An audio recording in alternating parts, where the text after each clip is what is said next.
اللہ رب العزت آسمانوں کے زمین کے اور ان دونوں کے مابین جو کچھ ہے سب کا رب ہے فَاعْبُدْهُ اس ایک اللہ کی عبادت کرو وَاسْتَبِرْ لِعِبَادَتِهِ اور اس اللہ کی عبادت پر جمع رہو ثابت قدمی کا مظاہرہ کرو هَلْ تَعْلَمُ لَهُ سَمِيًّا کیا تم اللہ سبحانہ وتعالیٰ کے مثال اور نظیر اسی کو پاتے ہو۔ تو میرے بھائیو یہ میں نے پہلا نقطہ آپ کے سامنے رکھا کہ توحید کا مفہوم کیا ہے، توحید کی 3 قسمیں ہیں، تینوں قسموں کی تعریف اور اس کی تفصیل کیا ہم نے آپ کے سامنے رکھا۔ اب آئیے ہم اپنے عنوان کے دوسرے نقطہ اور دوسرے پوائنٹ کی طرف منتقل ہوتا ہوں اور وہ ہے توحید کی اہمیت۔ تو میرے بھائیوں انشاءاللہ توحید کی اہمیت پر 10 منٹ گفتگو کروں گا، پھر اس کے بعد توحید کی فضیلت کی طرف منتقل ہوگا۔ تو میرے بھائیوں توحید کی اہمیت یہ ہے کہ انہ سبب خلق الجن والانس، تمام انسان اور جنات کی تخلیق کا مقصد ہی توحید ہے۔ اللہ سبحانہ وتعالیٰ نے تمام انسان اور جنات کو اسی لیے پیدا فرمائے کہ اللہ سبحانہ وتعالیٰ کی وحدانیت کا اقرار کرے، اللہ سبحانہ وتعالیٰ کی وحدانیت کو تسلیم کرے، ثابت کرے۔ اللہ سبحانہ وتعالیٰ کا فرمان ہے وَمَا خَلَقْتُ الْجِنَّ وَالْإِنسَ إِلَّا لِيَعْبُدُونَ کہ ہم نے جن اور انس کو صرف اور صرف اپنی ہی عبادت کی خاطر پیدا فرمایا۔ اللہ سبحانہ وتعالیٰ فرماتے ہیں کہ ہم نے تمام انسان اور جنات کو اسی لیے پیدا فرمایا کہ وہ صرف میری ہی عبادت کرے۔ لیعبدون کی تفسیر میں اہل علم لکھتے ہیں لیعبدون ای لیوحدون، یعنی میرے جنات اور انسان کو صرف اور صرف اسی لیے پیدا کیا کہ میری وحدانیت کو ثابت کرے، میری وحدانیت کو تسلیم کرے، ایک اللہ کی عبادت کرے۔ اللہ سبحانہ وتعالیٰ کا فرمان ہے قُلْ إِنَّ صَلَاتِي وَنُسُكِي وَمَحْيَايَ وَمَمَاتِي لِلَّهِ رَبِّ الْعَالَمِينَ اے نبی آپ کہہ دیجئے اِنَّ صَلَاتِي میری نماز وَنُسُكِي میری قربانی وَمَحْيَايَ وَمَمَاتِي میری زندگی میری موت للہ رب العالمین سب کچھ اللہ رب العزت کے لیے ہے، لا شریک لہ جس اللہ کا کوئی شریک نہیں۔ تو میرے بھائیوں ان دونوں آیات کریمہ سے پتا چلا کہ اللہ سبحانہ وتعالیٰ نے تمام انسان اور جنات کو اسی لیے پیدا فرمائے کہ اللہ سبحانہ وتعالیٰ کی وحدانیت کو تسلیم کرے، اللہ سبحانہ وتعالیٰ کی وحدانیت کو ثابت کرے، ایک اللہ کی عبادت کرے۔ تو میرے بھائیوں توحید کی اہمیت پر پہلا نقطہ میں نے یہ پیش کیا کہ انسان و جنات کی تخلیق کا مقصد ہی توحید ہے۔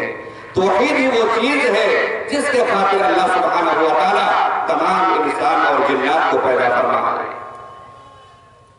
توحید کی اہمیت پر دوسرا نقطہ انہ دعوت الانبیاء والرسل، حضرت آدم علیہ السلام سے لے کر جناب محمد رسول اللہ صلی اللہ علیہ وسلم تک جتنے انبیاء و رسول آئے سب کی دعوت دعوت توحید تھی۔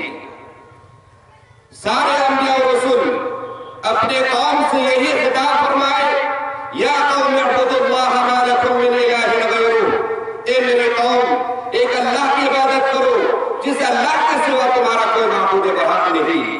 تو میرے بھائیوں سارے انبیاء و رسول کا یہی پیغام تھا، یہی خطاب تھا، یہی میسیج تھا یا قوم اعبدوا اللہ ما لکم من الہ غیرہ۔ حضرت نوح علیہ السلام کا یہی پیغام تھا اپنے قوم سے، حضرت صالح علیہ السلام کا یہی پیغام تھا اپنی قوم سے، حضرت ہود علیہ السلام کا یہی پیغام تھا اپنی قوم سے، حضرت شعیب علیہ السلام کا یہی پیغام تھا اپنی قوم سے۔ الغرض کے جتنے انبیاء و رسول آئے سب کی دعوت دعوت توحید تھی۔ دوسرے مقام پر اللہ سبحانہ وتعالیٰ کا فرمان ہے وَلَقَدْ بَعَثْنَا فِي كُلِّ أُمَّةٍ رَسُولًا أَنِ اعْبُدُوا اللَّهَ وَاجْتَنِبُوا الطَّاغُوتَ کہ ہم نے ہر امت میں ایک رسول بھیجا اس کا پیغام کیا تھا، اس کا میسیج کیا تھا، اس کا خطاب کیا تھا؟ وَلَقَدْ بَعَثْنَا فِي كُلِّ أُمَّةٍ رَسُولًا أَنِ اعْبُدُوا اللَّهَ وَاجْتَنِبُوا الطَّاغُوتَ۔ سب کا پیغام ایک ہی پیغام تھا، أَنِ اعْبُدُوا اللَّهَ، ایک اللہ کی عبادت کرو، وَاجْتَنِبُوا الطَّاغُوتَ، اور غیر اللہ کی عبادت سے بچو۔ تو پھر بھائیو، توحید کی اہمیت پر پہلا نقطہ کہ تمام انسان اور جنات کی تخلیق کا مقصد توحید ہے، اور دوسرا نقطہ یہ ہے کہ جتنے انبیاء و رسول آئے سب کی دعوت توحید تھی۔ توحید کی اہمیت پر دوسرا نقطہ یہ ہے کہ ہر داعی اپنی دعوت کا آغاز توحید سے کرتے ہیں، ہر داعی اپنی دعوت کا آغاز اور ابتدا توحید سے کرتے ہیں۔ میرے بھائیوں، اس سے توحید کی اہمیت واضح ہوتی ہے۔ ہر داعی اپنی دعوت کا آغاز توحید سے کرتے ہیں۔ اس کی تین مثال میں آپ کے سامنے رکھتا ہوں۔ پہلی مثال یہ ہے کہ نبی کریم صلی اللہ علیہ وسلم سب سے پہلے جس قوم کو دعوت دین دی، وہ قوم غیر اللہ کی عبادت میں مشہور تھی۔ وہ قوم ایک نہیں، دو نہیں، 100 نہیں، 50 نہیں، بلکہ 360 بتوں کی پوجا کرتی تھی، اور وہ قوم غیر اللہ کو حاجت روا سمجھتی تھی، حاجتوں کو پورا کرنے والا سمجھتی تھی، مشکل کشا سمجھتی تھی، مشکلات کو ٹالنے والا۔ وہ قوم غیر اللہ کو غوث آدم بہت بڑا مددگار تصور کرتے تھے۔ نبی کریم صلی اللہ علیہ وسلم جب اس قوم کو دعوت دی، اپنی دعوت کا آغاز توحید سے شروع کیے۔ اللہ نبی کریم صلی اللہ علیہ وسلم کا پیغام تھا، یا ایھا الناس قولوا لا الہ الا اللہ تفلحوا۔ یا اللہ، یہ میری قوم، اے لوگو، لا الہ الا اللہ، اس بات کا اقرار کرو، اللہ کے سوا کوئی معبود برحق نہیں، تفلحوا، تم کامیاب ہو جاؤ گے۔ تو میرے بھائیوں، پہلی مثال یہ رہی کہ نبی کریم صلی اللہ علیہ وسلم جس قوم کو سب سے پہلے دین کی دعوت دی، وہ قوم غیر اللہ کی پوجا کرنے میں مشہور تھی۔ نبی کریم صلی اللہ علیہ وسلم اپنی دعوت کا آغاز توحید سے کرتے ہیں، فرماتے ہیں، یا ایھا الناس قولوا لا الہ الا اللہ تفلحوا، اے لوگو، کلمہ توحید لا الہ الا اللہ کا اقرار کرو، تم کامیاب ہو جاؤ گے۔ دوسری مثال، نبی کریم صلی اللہ علیہ وسلم کی بڑی خواہش تھی کہ میرے حقیقی چچا ابو طالب داخل اسلام ہو جاتے۔ اس لیے کہ نبی کریم صلی اللہ علیہ وسلم کی پرورش میں ابو طالب کا ایک اہم کردار رہا ہے، ایک اہم رول رہا ہے۔ نبی کریم صلی اللہ علیہ وسلم کی خواہش تھی کہ میرے چچا محترم داخل اسلام ہو جاتے۔ مسلم شریف کی روایت ہے، ابو طالب مرنے کے قریب ہوتے ہیں، نبی کریم صلی اللہ علیہ وسلم اپنے چچا کے پاس حاضر ہوتے ہیں۔ حدیث کا الفاظ ہے، لما حضرت ابا طالب الوفات، جب ابو طالب مرنے کے قریب ہوئے، جاءہ رسول اللہ صلی اللہ علیہ وسلم، نبی کریم صلی اللہ علیہ وسلم ابو طالب کے پاس تشریف لاتے ہیں، فوجد عنده ابا جہل وعبد اللہ بن ابی امیہ بن المغیرہ۔ نبی کریم صلی اللہ علیہ وسلم اپنے چچا کے پاس دو شخص کو پاتے ہیں، ابو جہل کو اور عبداللہ بن ابی امیہ کو موجود پاتے ہیں۔ نبی کریم صلی اللہ علیہ وسلم اپنے چچا کو دعوت دیتے ہیں، فرماتے ہیں، یا عمی قل لا الہ الا اللہ کلمۃ اشہد لک بہا عند اللہ۔ اے میرے چچا، آپ کلمہ توحید لا الہ الا اللہ کا اقرار کر لیں۔ یہ کلمہ ایک ایسا کلمہ ہے، اگر آپ اس کلمہ کا اقرار کر لیتے ہیں، اس کلمہ کی بدولت کل قیامت کے روز میں آپ کے حق میں گواہی دوں گا، آپ کے حق میں سفارش کروں گا۔ فقال ابو جہل وعبد اللہ بن ابی امیہ اترغب یا ابا طالب اترغب عن ملت عبد المطلب۔ ابو طالب کو فرماتے ہیں، ابو جہل اور عبداللہ بن ابی امیہ، اے ابو طالب، مرتے وقت اپنے عبد المطلب کے دین سے پھر جاؤ گے۔ فلم يزل رسول اللہ صلی اللہ علیہ وسلم يعرضها علیہ ويعيد له تلك المقالہ۔ نبی کریم صلی اللہ علیہ وسلم اپنی بات کو بار بار دہراتے رہتے ہیں، حتی قال ابو طالب آخر ما کلمهم هو على ملت عبد المطلب، ابو طالب کی آخری بات یہ ہوتی ہے کہ وہ عبد المطلب کے دین پر ہے، وہ ابا ان یقول لا الہ الا اللہ، اور ابو طالب کلمہ توحید لا الہ الا اللہ کے اقرار سے مکر جاتے ہیں، انکار کر لیتے ہیں۔ تو میرے بھائیوں، اس حدیث سے پتہ چلا کہ نبی کریم صلی اللہ علیہ وسلم اپنے حقیقی چچا ابو طالب کو دعوت دیے اور اپنی دعوت کا آغاز توحید سے کیے۔ تو میرے بھائیوں، اس سے توحید کی اہمیت واضح ہو جاتی ہے۔ تیسری مثال یہ ہے، نبی کریم صلی اللہ علیہ وسلم معاذ بن جبل رضی اللہ عنہ کو یمن کی طرف حاکم بنا کر بھیجتے ہیں، گورنر بنا کر بھیجتے ہیں، معلم بنا کر بھیجتے ہیں، اور نبی کریم صلی اللہ علیہ وسلم معاذ بن جبل رضی اللہ عنہ کو نصیحت کرتے ہیں، یہ معاذ فَدْعُهُمْ إِلَى شَهَادَةِ أَنْ لَا إِلَهَ إِلَّا اللَّهُ وَأَنِّي رَسُولُ اللَّهِ۔ اے معاذ، تم ایک ایسی قوم کی طرف جا رہے ہو جو قوم یہود و نصارہ ہے، لہذا تم انہیں سب سے پہلے کلمہ توحید لا الہ الا اللہ کے اقرار کی طرف دعوت دینا، توحید کے اقرار کی طرف دعوت دینا، وَأَنِّي رَسُولُ اللَّهِ، اور رسالت کی گواہی دے، وہ اس بات کی طرف انہیں دعوت دینا، فَإِنْهُمْ أَطَاعُوا لِذَلِكَ، اگر وہ تمہارے اس بات کو تسلیم کر لیتے ہیں، فَأَعْلِمْهُمْ أَنَّ اللَّهَ قَدْ اِفْتَرَضَ عَلَيْهِمْ 5 صَلَوَاتٍ فِي كُلِّ يَوْمٍ وَلَيْلَةٍ، پھر انہیں بتانا کہ اللہ سبحانہ وتعالیٰ دن اور رات میں 5 وقت کی نمازیں فرض کیے ہیں۔ تو میرے بھائیوں، میں آپ کے سامنے 3 واقعہ رکھا کہ ہر داعی اپنی دعوت کا آغاز توحید سے کرتے ہیں۔ پہلی مثال، نبی کریم صلی اللہ علیہ وسلم سب سے پہلے جس قوم کو دین کی دعوت کیے، وہ قوم غیر اللہ کی پوجا کرنے میں مشہور تھے۔ نبی کریم صلی اللہ علیہ وسلم اپنی دعوت کا آغاز توحید سے کیے۔ نبی کریم صلی اللہ علیہ وسلم اپنے حقیقی چچا کو دعوت دیتے ہیں، سب سے پہلے بولتے ہیں یا عم قل لا الہ الا اللہ کلمۃ، اے میرے چچا آپ کلمہ توحید لا الہ الا اللہ کا اقرار کر لیں، کلمۃ اشہد لک بہا عند اللہ، کلمہ توحید ایک ایسا کلمہ ہے جس کے ذریعے کل قیامت کے روز میں آپ کے حق میں گواہی دوں گا، آپ کے حق میں سفارش کروں گا۔ اسی طرح نبی کریم صلی اللہ علیہ وسلم معاذ بن جبل رضی اللہ عنہ کو یمن کی طرف حاکم بنا کر بھیجتے ہیں، گورنر بنا کر بھیجتے ہیں، معلم بنا کر بھیجتے ہیں، داعی بنا کر بھیجتے ہیں، اور اسے نصیحت کرتے ہیں کہ لوگوں کو سب سے پہلے توحید کی دعوت دینا، رسالت کی گواہی کی طرف بلانا۔ اگر وہ توحید و رسالت کی گواہی دیتے پھر اسے نماز کی فرضیت کے تعلق سے آگاہ کرنا۔ تو میرے بھائیوں، اس سے توحید کی اہمیت واضح ہو جاتی ہے۔ میرے بھائیوں، میں اپنے عنوان کا 2 پوائنٹ کو آپ کے سامنے واضح کیا۔ پہلا پوائنٹ تھا کہ توحید کا مفہوم کیا ہے، اور دوسری پوائنٹ اور دوسرا نقطہ توحید کی اہمیت۔ اب میں اپنے عنوان کے آخری پوائنٹ اور آخری نقطہ کی طرف منتقل ہوتا ہوں، اور وہ ہے کہ توحید کی فضیلت کیا ہے۔ تو میرے بھائیوں، اب آئیے ہم دیکھتے ہیں کہ توحید کی فضیلت کیا ہے۔ تو میرے بھائیوں، توحید کی فضیلت یہ ہے، اگر کوئی آدمی دل سے توحید کا اقرار کر لیتا ہے تو ایسے آدمی کے لیے جنت ہے۔ میرے بھائیوں، یہ بہت بڑی فضیلت ہے۔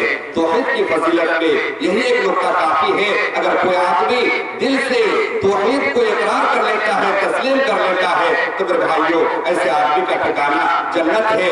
نبی کریم صلی اللہ علیہ وسلم کا فرمان ہے، من مات وهو يعلم انه لا الہ الا اللہ دخل الجنہ، جس آدمی کی موت اس حالت میں ہوئی کہ وہ اس بات کو جانتا تھا کہ اللہ کے سوا کوئی معبود برحق نہیں، دخل الجنہ، تو ایسے آدمی کا ٹھکانہ جنت ہے۔ اہل علم وہو یعلم کی تشریح کرتے ہوئے لکھتے ہیں، عالما بمعناہا وعاملا بمقتضاہا، کہ مرنے والا کلمہ توحید لا الہ الا اللہ کے معانی اور مفاہیم کو جانتا تھا، اس کے مراد کو جانتا تھا، اس کے مدلولات کو جانتا تھا، اور کلمہ توحید لا الہ الا اللہ کے تقاضے کو پورا کرتا تھا، تو ایسے آدمی کا ٹھکانہ جنت ہے۔ تو میرے بھائیوں، توحید کی پہلی فضیلت یہ ہوئی، اگر کوئی آدمی دل سے توحید کا اقرار کرتا ہے تو ایسے آدمی کے لیے جنت ہے۔ توحید کی فضیلت پر دوسرا نقطہ یہ ہے کہ اہل توحید پر، توحید پرست پر، موحدین پر جہنم کی آگ حرام ہے۔ میرے بھائیوں، بہت بڑی فضیلت ہے۔ نبی کریم صلی اللہ علیہ وسلم کا فرمان ہے، من شهد ان لا اله الا اللہ وان محمدا عبده ورسوله حرم اللہ علیہ النار، جو آپ نے اس بات کی گواہی دے کہ اللہ کے سوا کوئی معبود برحق نہیں اور جناب محمد رسول اللہ صلی اللہ علیہ وسلم اللہ کے بندے اور اس کے رسول ہیں، تو میرے بھائیوں ایسے آدمی پر جہنم کی آگ حرام ہے۔ تو میرے بھائیوں توحید کی فضیلت یہ ہے کہ توحید پرست پر جہنم کی آگ حرام ہے۔ توحید کی تیسری فضیلت یہ ہے کہ کل قیامت کے روز نبی کریم صلی اللہ علیہ وسلم کی شفاعت اہل توحید کے لیے ہوگی۔ نبی کریم صلی اللہ علیہ وسلم کا فرمان ہے اسعد الناس بشفاعت یوم القیامہ من قال لا الہ الا اللہ خالصا من قلبہ او نفسی۔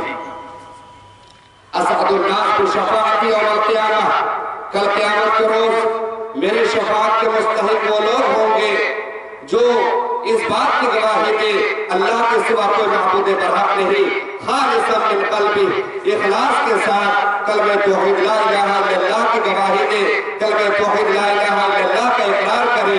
تو میرے بھائیوں کل قیامت کے روز نبی کریم صلی اللہ علیہ وسلم کی شفاعت ایسے لوگوں کے لیے ہوگی۔ میرے بھائیوں توحید کی فضیلت یہ ہے کہ خالص توحید مکمل امن و شانتی، مکمل چین و سکون اور مکمل ہدایت کا باعث ہے۔ دنیا کے اندر اگر سارے لوگ موحد بن جائے، توحید پرست بن جائے، تو میرے بھائی توحید کی فضیلت یہ ہے کہ خالص توحید مکمل امن و شانتی، چین و سکون اور مکمل ہدایت کا باعث ہے۔ اللہ سبحانہ وتعالیٰ کا فرمان ہے الذین آمنوا ولم يلبسوا ایمانهم بظلم اولئک لهم الامن وهم مہتدون، کہ جو لوگ ایمان لائے ولم يلبسوا ایمانهم بظلم، اور ایمان لانے کے بعد اپنے ایمان کو ظلم کے ساتھ نہیں ملایا، ایمان لانے کے بعد وہ شرک نہیں کیا، اولئک لهم الامن، ایسے آدمی کے لیے مکمل امن و شانتی ہے، مکمل چین و سکون ہے، وہم مہتدون، اور ایسے ہی لوگ دنیا و آخرت کے اندر ہدایت یافتہ ہیں۔ میرے بھائیوں جب اس آیت کریمہ کا نزول ہوا، اس آیت کریمہ کا نزول صحابہ کرام پر بہت گرا گزرا، اور صحابہ کرام فرمانے لگے کہ بھلا ہم میں سے کون ہے جو اپنے آپ پر ظلم نہیں کرتا ہے؟ تو نبی کریم صلی اللہ علیہ وسلم فرماتے ہیں اس ظلم سے مراد وہ نہیں جو تم سمجھتے ہو، اس ظلم سے مراد شرک ہے۔ راوی حدیث عبداللہ بن مسعود رضی اللہ عنہ فرماتے ہیں لما نزلت هذه الآیہ، جب اس آیت کریمہ کا نزول ہوا الذین آمنوا ولم يلبسوا ایمانهم بظلم اولئک لهم الامن وهم مہتدون، شق ذلك على اصحاب رسول اللہ صلی اللہ علیہ وسلم۔ اس آیت کریمہ کا نزول صحابہ کرام پر گرا گزرا، اور صحابہ کرام کہنے لگے اینا لا یظلم نفسہ، ہم میں سے کون ہے جو رب کی معصیت کے ذریعے، رب کی نافرمانی کے ذریعے اپنے آپ پر ظلم نہیں کرتا ہے؟ نبی کریم صلی اللہ علیہ وسلم فرماتے ہیں لیس ہوا کما تظنون، میرے پیارے صحابہ کرام اس آیت کریمہ سے مراد وہ نہیں، اس آیت کریمہ کا مفہوم وہ نہیں جو تم سمجھتے ہو۔ لیس ہوا کما تظنون وانما ہوا کما قال لقمان لابنہ، اس آیت کریمہ کا مفہوم یہ ہے، اس آیت کریمہ کے اندر ظلم سے مراد یہ ہے جو لقمان حکیم نے اپنے بیٹے کو نصیحت کرتے ہوئے فرماتے تھے یا بنی لا تشرک باللہ، اے میرے بیٹے اللہ کے ساتھ شرک نہ کرنا، ان الشرک لظلم عظیم، بے شک یہ شرک ظلم عظیم ہے۔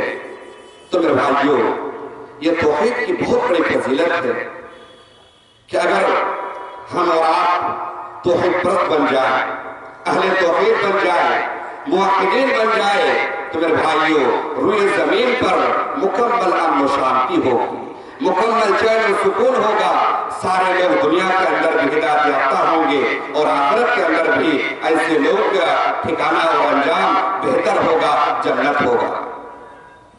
ابن عثیمین رحمہ اللہ اپنی کتاب القول المفید کے اندر اس آیت کریمہ کو ذکر کرنے کے بعد لکھتے ہیں وَالظُّلْمُ أَنْوَاعٌ، ظلم کی چند قسمیں ہیں۔ ظلم کی کئی قسمیں ہیں۔ ابن عثیمین رحمہ اللہ قول مفید کے اندر ظلم کی 3 قسمیں بیان کیے ہیں۔ پہلی قسم اظلم الظلم، بہت بڑا ظلم ہے، ظلم عظیم ہے، وہ ہوا شرک باللہ، اور وہ ہے اللہ کے ساتھ شرک کرنا۔ تو میرے بھائیوں، سب سے بڑا ظلم یہ ہے کہ آدمی اللہ سبحانہ و تعالیٰ کے ساتھ شرک کرے۔ اور ظلم کی دوسری قسم ہے ظلم الانسان نفسہ، آدمی کا خود اپنے اوپر ظلم کرنا۔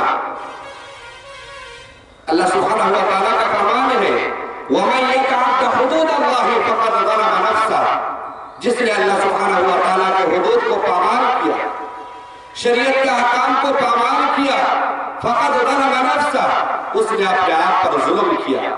تو میرے بھائیوں، ظلم کی دوسری قسم ہے آدمی کا خود اپنے اوپر ظلم کرنا، اور ظلم کی تیسری قسم ہے ظلم الانسان غیرہ، آدمی کا کسی دوسرے آدمی پر ظلم کرنا، مثل ان یتعدى على شخص بالضرب او القتل او اخذ مال او ما اشبہ ذلك، مثال کے طور پر کسی کو مار پیٹ کرے، کسی کو قتل کر دے، یا کسی کے مال کو ہڑپ کر لے، وغیرہ وغیرہ۔ تو میرے بھائیوں، ظلم کی 3 قسمیں ہیں۔ آگے شیخ رحمہ اللہ لکھتے ہیں وَإِذَا انْتَفَى الظُّلْمُ حَصَلَ الْأَمْنُ، جب سماج کے اندر، سوسائٹی کے اندر ظلم کا خاتمہ ہوگا تو امن و سکون کا حصول ہوگا۔ میرے بھائیوں، جب تک سماج کے اندر ظلم پایا جائے گا اس وقت تک امن و سکون کا خاتمہ ہوگا، اور جب ظلم کا خاتمہ ہوگا تو امن و سکون کا حصول ہوگا۔ جس طرح روشنی آنے سے اندھیری چھڑ جاتی ہے میرے بھائیوں، اسی طرح اگر سماج اور سوسائٹی سے ظلم کا خاتمہ ہوگا تو میرے بھائیوں، اللہ سبحانہ و تعالیٰ کی بہت بڑی نعمت سماج کے اندر یہ ہوگی کہ امن و سکون پایا جائے گا، امن و شانتی پائی جائے گی، اور سارے لوگ ہدایت یافتہ ہوں گے۔ تو میرے بھائیوں، آج سماج کے اندر امن و شانتی کا فقدان ہے۔ اس کی وجہ کیا ہے کہ آج سماج کے اندر بہت زیادہ برائیاں انجام پاتی ہیں، لوگ ظلم کرتے ہیں، چاہے اللہ کے ساتھ شرک کرنا ہو، یا آدمی کا خود اپنے نفس پر ظلم کرنا ہو، یا دوسرے پر ظلم کرنا ہو۔ میرے بھائیوں، جب تک سماج اور سوسائٹی کے اندر ظلم پایا جائے گا، امن و شانتی کا خاتمہ ہوگا، اور جب ظلم کا خاتمہ ہوگا تو امن و شانتی کا حصول میسر ہوگا میرے بھائیوں۔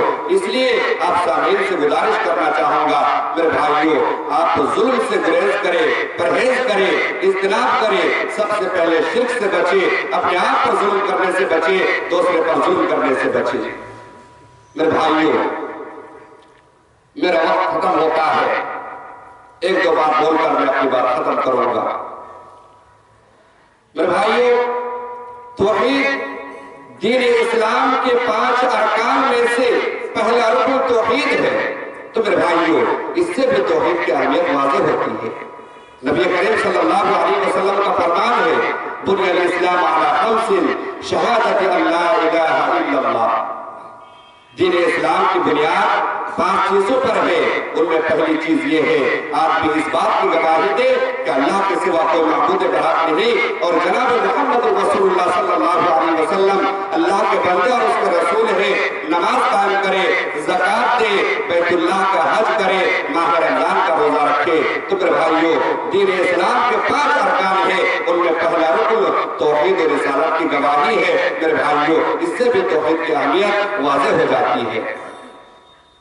اب آئیے میں توحید کی فضیلت پر سنن ابن ماجہ کی ایک حدیث پڑھتا ہوں اور اس کا مفہوم بیان کر کے آپ کی بات ختم کرتا ہوں۔ نبی کریم صلی اللہ علیہ وسلم کا فرمان ہے یُصَاحُ بِرَجُلٍ مِّنْ أُمَّتِي يَوْمَ الْقِيَامَةِ عَلَى رُؤُوسِ الْخَلَائِقِ، کل قیامت کے روز سارے مخلوق کے سامنے میری امت کے ایک شخص کو پکارا جائے گا، پیش کیا جائے گا، فَيُنْشَرُ لَهُ 99 سِجِلًّا، اور اس آدمی کے سامنے 1 نہیں 2 نہیں بلکہ 99 دفتر پھیلا دیے جائیں گے، 99 رجسٹر پھیلا دیے جائیں گے، 99 نوٹ بکس پھیلا دیے جائیں گے، كُلُّ سجل مد البصر، ہر رجسٹر کی لمبائی کتنی ہوگی؟ تحت نگاہ، جہاں تک نگاہ جاتی ہے وہ رجسٹر لمبے ہوں گے، اور یہ رجسٹر 1 نہیں 2 نہیں بلکہ 99 کی تعداد میں ہوں گے۔ ثم یقول اللہ عز وجل، پھر اللہ سبحانہ و تعالی اس بندے سے سوال کریں گے، پوچھیں گے هل تنکر من هذا شیئا، اے میرے بندے کیا تم اس میں سے کسی چیز کا انکار کرتے ہو؟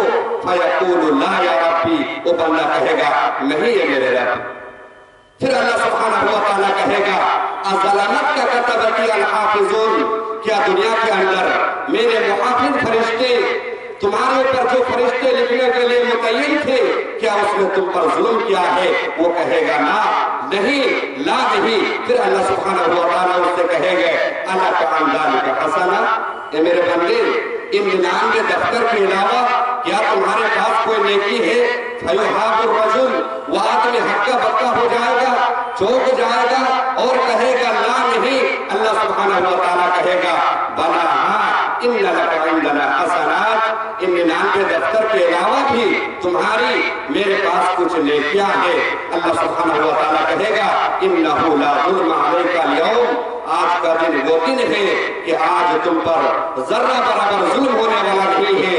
فَتُوبَ فَتُخْرَجْ لَهُ بِطَاقَةٌ، اس آدمی کے لیے ایک بطاقہ، ایک کارڈ نکالا جائے گا، جیسے ATM کارڈ ہوتا ہے، پین کارڈ ہوتا ہے، آدھار کارڈ ہوتا ہے، اس آدمی کے لیے ایک کارڈ نکالا جائے گا فِيهَا أَشْهَدُ أَن لَا إِلَٰهَ إِلَّا اللَّهُ وَأَنَّ مُحَمَّدًا رَسُولُ اللَّهُ، اور اس کارڈ کے اندر اشہد ان لا الہ الا اللہ وان محمد رسول اللہ لکھا ہوا ہوگا۔ وہ بندہ اس کارڈ کو دیکھے گا اور کہے گا یا ربی ما هذه البطاقة ما هذه السجلات، اس 99 دفتر کے مقابلے میں اس کارڈ کی کیا حیثیت ہے؟ اللہ سبحانہ و تعالیٰ فرمائے گا لا ظلم علیک اليوم، آج کا دن تم پر ظلم ہونے والا نہیں ہے۔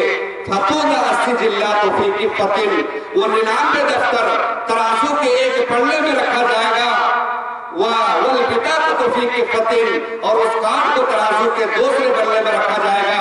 فَطَاسَتِ السِّجِلَّاتُ، وہ 99 دفتر ہلکے پڑ جائیں گے، وَثَقُلَتِ الْبِطَاقَةُ، اور وہ بطاقہ 99 دفتر کے مقابلے میں بھاری پڑ جائے گا۔